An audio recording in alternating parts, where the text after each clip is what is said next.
The Mustang is one of the few cars to reach icon status, but we've learned even an icon like the Mustang can have its ups and downs.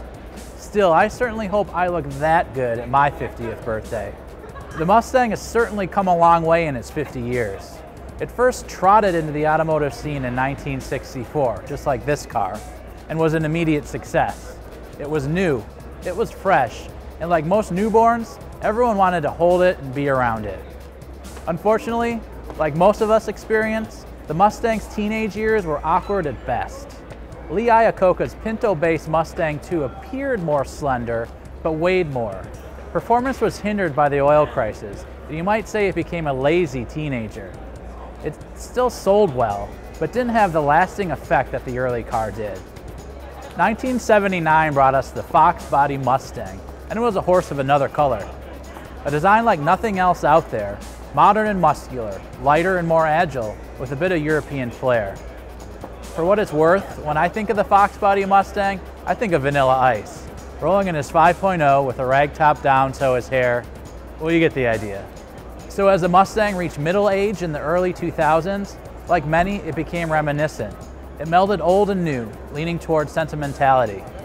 It certainly looked good, but approaching 50, the car was long due for a nip and tuck.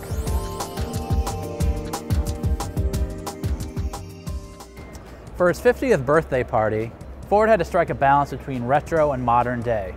As I look at it today, I think they succeeded. When you look at the new Mustang, you immediately notice its new, more sleek proportions. It certainly looks more hunched down than its predecessor, and that's because it is. The roof is 1.5 inches shorter than the outgoing model. The trunk is 2.8 inches lower, and the hood is 1.3 inches lower. As I look at the front, I can't help but see elements of the Fusion and the Taurus. I know it's probably not what you want to hear, but don't take it the wrong way. It looks good, reminiscent of the oft-referenced Evos concept vehicle. It's recognizably Mustang, yet newer and fresher. If we're simply judging a book by its cover, the new Mustang looks great. Fortunately, there are big changes under the skin that are equally impressive. For years, the Mustang's been criticized for its old-fashioned solid axle. Well, you can finally stop holding your breath because the Mustang finally has an independent rear suspension. I'll spare you the details, but Ford said the design piggybacked off that of the Fusion, and it's so good that they actually had to redesign the front suspension as well to make it balance out. If you don't know what an independent rear suspension is, don't fret. Just rest assured that the new Mustang will handle considerably better than its predecessors, while delivering a better ride as well.